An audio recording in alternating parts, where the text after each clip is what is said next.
Well, we're back. Round two with microphones. Indeed. I'm really excited. Yeah. These sound so good. They sound way better than just yelling into the computer. Yeah, for sure. Well, cheers, Ariel. Cheers. We're back, and we're on the same side this time, and we're camera hopping. I think this will be the best one yet. Constant improvement. Always Right. improving. Well, yeah, last week we were out of town. We did not get a chance to film. It's a lot harder to try to film on location. Even though it would probably be a great it actually be great to actually do so and be fun, but it is difficult. The logistics of it are certainly. Yeah. Yeah. I gotta get a good mobile recording rig and we'll get that going here soon enough. But yeah, we were out of town. We went to a private event with a dealer of ours in South Carolina, CMB Integrations.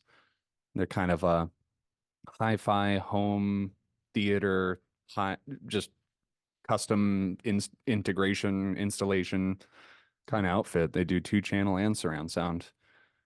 And it was some of the coolest surround sound experience I've ever had. Yeah.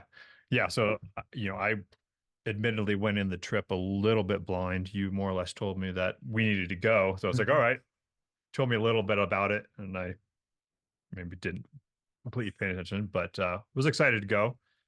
And it was a really fun trip. Yeah, we got to hang out with Richard Vandersteen, Yeah. Garth Powell, Brad O'Toole. I think I got a cool picture of you guys up here. It's kind of dark. Yeah, got some pretty big thinkers in the room there, and there was just a lot of really cool conversation that ensued from that. But yeah, we more or less kind of went out to kind of finish the final setup and tweaking and christening of a really cool system. It was a surround sound Vandersteen Quinto, and you can see that VCC center channel speaker there in the middle, but it was a Vandersteen based speaker setup for the surround sound rig. We had all Ayre R series amplification. So 3 MXR, 1 VXR. Yeah. Um, gosh, KXR preamp, P5, DX5, QX5. QX5. Gosh, Yeah. yeah. Full spectrum. It was awesome. I think it's technically like $1 million system retail At least. because it's I think the first like fully, and this might be even a global thing, but I think they're the first full 100% wired up Dragon showroom for AudioQuest cables too. So that in itself is a feat. I mean, if you look behind that rack, I mean, it's just black Dragon cables everywhere. Yeah, yeah, and even ones that will then go up behind that screen across the ceiling back to the back channels where the VXR is. So it was a long run of cables going back there. Yeah, they did it. They do it right though. You know, it's being an integration company. They had such a clean install for everything. They had the cable running up through conduit in the ceiling above us, and just nicely routed, and just yeah, clean line of sight everywhere. Right. So I guess kind of the purpose of the trip was to finalize, tweak the setup, right? We did quite a bit of that. Particularly, I would say Richard and did quite a bit of that as far as his whole measurement setup and getting the levels on those speakers just right Mm-hmm. for that space. Yeah, and then it was. I think I left out the sub 9s from the party. There was 2 sub 9s in the system as well. So Right. they had the sub 9s taking care of everything up to 200 hertz, and then the Quintos 200 and up. And I I was very impressed. There was some low end hits that felt like it was like pulling me towards the subwoofer almost. It just felt like it was just gravitationally like just pulling me in. Um, just yeah, it was amazing. No dead spots for bass anywhere, especially when you have Quintos for your rear speakers. Yeah. Yeah, so watching Richard do his thing was great. Garth Powell came in and he kind of made some adjustments to the system here or there after doing some listening too. Michael Fremer came up the day before we got out there, I think it was. Yep. And yeah, Michael set up the Brinkman turntable and we had a P5 as the phono stage running that. Yep. And it sounded fantastic. I mean, that little P5 is a giant killer. Yeah. Yeah, as you know, we've been getting a lot of calls lately, looking for P5s since we don't have a phono in the lineup right now, which I'm hearing about constantly now. So we are working on that. Yeah, that was kind of a running joke for a Yes. little bit there because Still, yeah, once Richard found out that we're still phonoless, he was taking digs any chance he could get. yes. Oh man. Yeah, the showroom, it is appointment only, so you should call ahead if you want to go and check it out, but it is a really cool location. It's got a it's in a downtown spot, so there's a lot of shops and things to check out, but it's right on top of one of the nicest restaurants I've ever eaten at in my life. Yep. We all went down and had a little we had a couple meals down at in like the private meeting room at the very bottom, so getting all the guys together down there and getting them whiskeyed up and whatnot. Yeah. It was some really awesome conversation, but some of the best food I've ever had, hands down. Yeah, fantastic food. They've got an amazing, particularly bourbon selection. I think that's one of his interests. So I think it had 250 unique bourbons available in the restaurant. Oh, yeah, there's plenty of reason to go back. I I had to take some foodie pics too, but had this delicious Wagyu steak. I think it was like flown in from Japan the day before or something like that. It was the most tender thing I've ever had. That was amazing. Yes. And this guy, he's a bottomless pit, so he finished his food way before me, and then I saw him just staring at the steak. And I'm just like, you could try some of that if you if you want to. And I think that was probably his favorite part of the meal is that one bite of that steak. Probably. Yeah. It's that soccer player and that bicycle metabolism. Yeah. Never sated. Oh man. And then the breakfast, I did take a picture of my cinnamon toast. Cinnamon roll, French toast. Cinnamon roll, French toast. French toast. Yeah. It was amazing. And then that Irish coffee was legit the best Irish coffee I've ever had in my life. Yeah, they had the regular one and then some secret menu. Baby Fits. Baby Fits. The Baby Fits. Yes. But I forget what was special about that. It was coffee with some amazing. It was bourbon. Yeah. And so the standard menu was just Jameson, but the Baby Fits used a special. That's right. Okay. Top shelf. So yeah, coffee, Jameson, brown sugar, cream. Yeah. Delicious cream. Yeah. Yeah. Well worth it. Right. But so the other reason we went was to do some promotional videography, right? So we did. Yeah, we brought a videographer along. So someone kind of local to us. He's a cool cat. His name's Austin Day.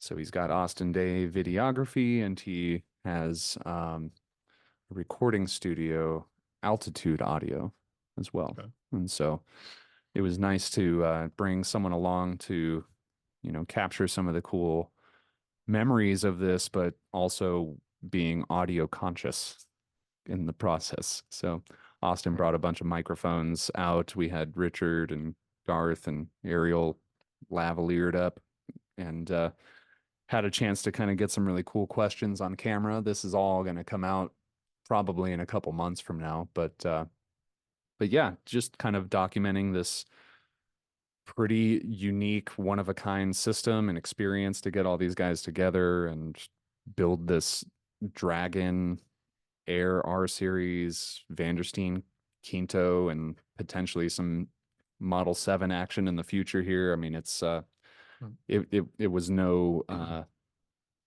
easy effort.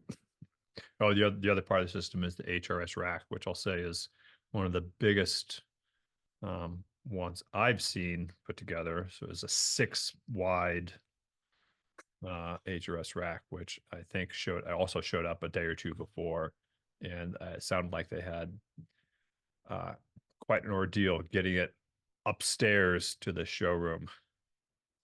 Yeah, we use HRS at the factory. We have the SXR signature, I think it is.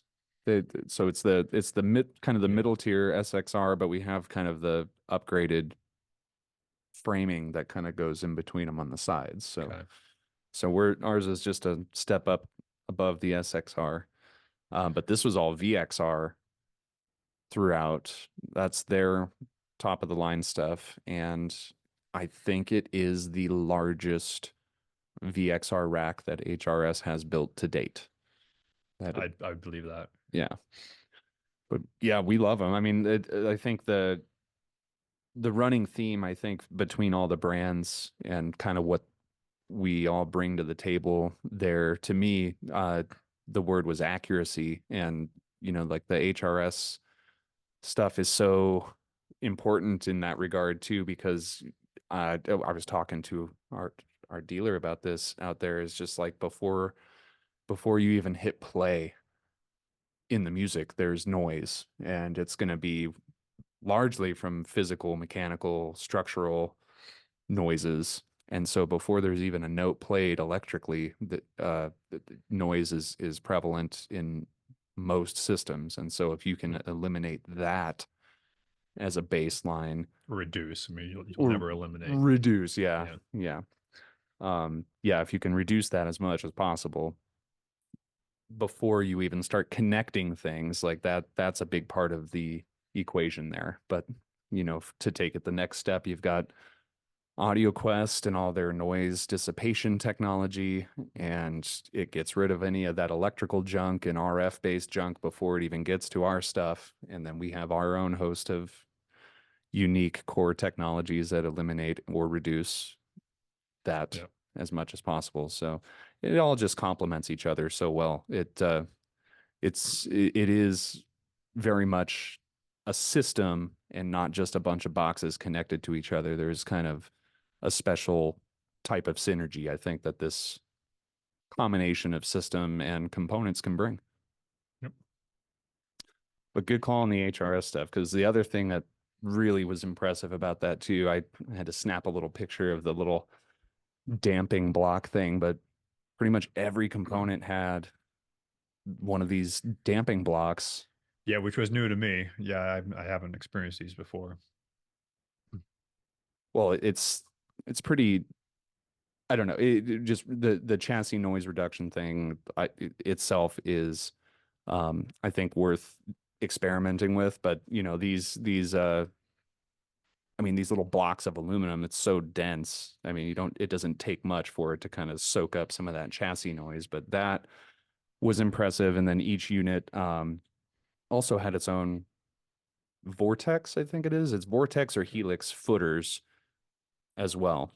I know HRS makes some that are kind of specifically designed for gear that's like billet aluminum, like our series stuff too. So yeah, every product had damping plate, isolation footers, VXR rack. I mean, it's probably the most noise-free system ever. Yeah, it was insane. It was awesome. Yeah, they have some really cool art down there too. They're gonna keep working on this room and sprucing it up and stuff, and we're gonna probably be going back a couple times this year, maybe, as things continue to progress, because it sounds like this is gotten a lot of attention already, and they might be in need of putting some different speakers in there, but which is great. That's great. Gets people excited about hi-fi and home theater. I since I've gotten into hi-fi, probably 2017 now, I've really stopped looking at surround sound and home theater related stuff almost entirely. But Yeah, me too. this was kind of enough to kind of like shake me out of my seat a little bit and just be like, hey, come back. Like, I think we need to get like 2 more Quattros and a center channel, and we could build our own little baby setup like this. Yeah. Yeah, I've got it. We have a pair of Vandersteen on walls Oh, sitting on the side here. That could be a kind of budget surround. We just need a center. yeah, we can need a center and some sort of processor. We need an Air. No, we don't need to do a home theater processor. We were at one point in time. This is probably 15 years ago. We were actually working on one, and we started. We had mates, but it was it was, especially at the time, and I don't know that it's changed. It was such a moving target as far as what you had to handle, as far as digital standards and all those encoded standards, and so and the resources necessary and the licensing necessary was just a little bit out of our reach to actually complete it. So, but it was in the works for a while there, but it got shelved. And so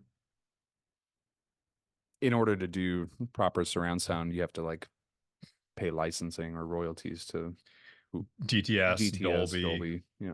And then, if it's, if you're handling any video, then you got to, do HDMI and HDCP stuff. And yeah, there's a lot of yearly, like upfront and as well as yearly royalties.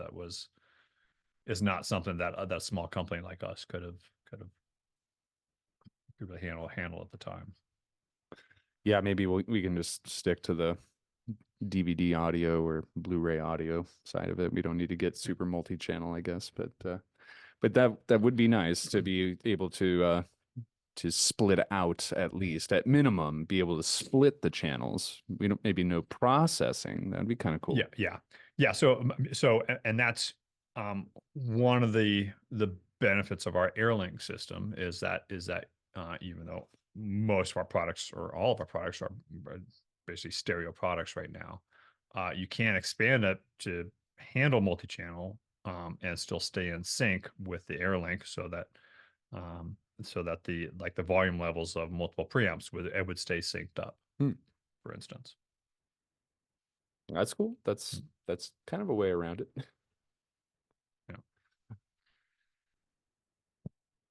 Yeah, with the DX5 being off the menu, though, I feel like now that it's one of those things you really can't get your hands on, people want one, and people want another Air universal player maybe one day.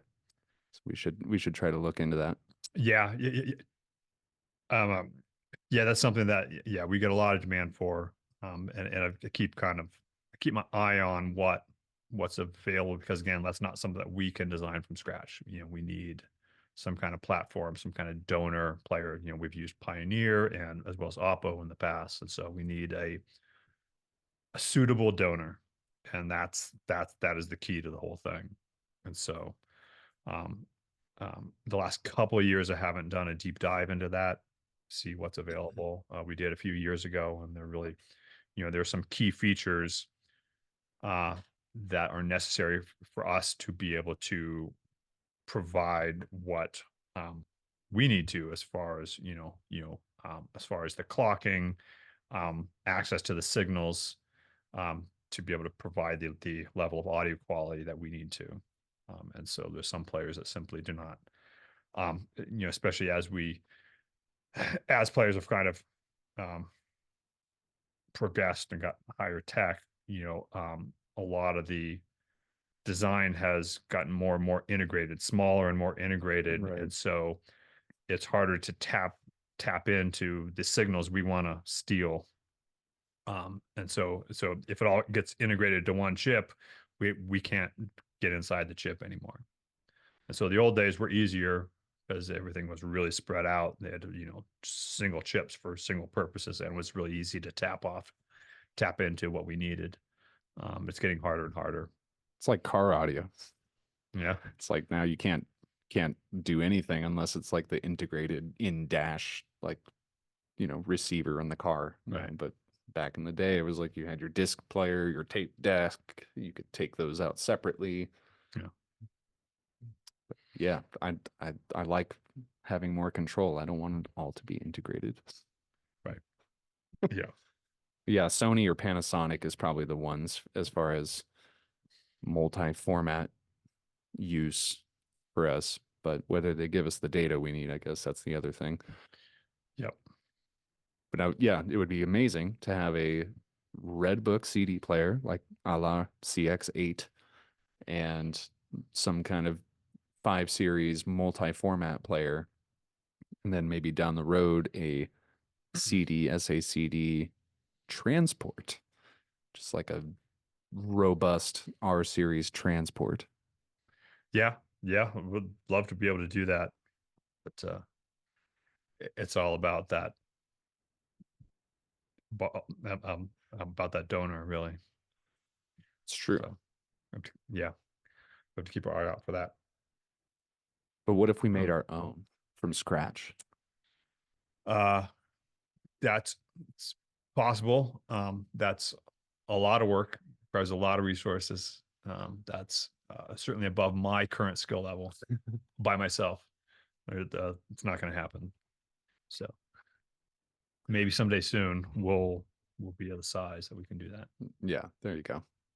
If we've got some big brain out there who's watching and wants to design a CD transport for us, send in your resume. Actually, I think I've got a pretty good amount of the design part done. I just need to tell someone to like what they need to do. Okay. So let's find that person. Well, yeah, first, we have to build a DAC though. So, Yeah. So we've got some time. We've got nothing but time. Yeah. Oh man. Well, yeah, I had a blast going out to this dealer event. I think it was technically like our first dealer outing In quite some time. In quite some time, yeah. Yeah. And so they made it really really hard to say no to with they kind of helped put us up with the Vandersteen boys, and we got to crash with them in a house, and it was just good bonding all around. I think it was just a lot of fun. Yep. So we'll probably be doing this again, and maybe it can be something where we can make more of an announcement to the public, and we can get some people to come out and enjoy it with us. That'd be fun. It'll be fun. Well, let us know what dealer you guys want us to come to, because we have, I think, the next after February we have a trip planned for each month, and then after that, once the summer hits, our schedules are open. So let us know where we should go to. We didn't talk about the beer. Yeah, we've had this one before, I think. So maybe that's why. I don't really. I doubt it. I think we have Hmm. maybe a different one from them. Yeah, maybe it's right. Well, go for it. Yeah. So Bootstrap Brewing, who used to be just like a mile away from us here in Niwot, they got big and moved a few more miles away up to Longmont. So they're still local. So yeah, Bootstrap Brewing. This is their Insane Rush IPA. Which I think is probably their most popular. Yeah. I think that's probably what put them on the map, and it's probably, I'm sure it's the most popular. I've seen this pretty wide. I've seen this outside Colorado, and in my travels even. So yeah, I think it's relatively popular. It's so good. You go to Oscar Blues Brewery and they have it on tap. Really? Yes. Oh.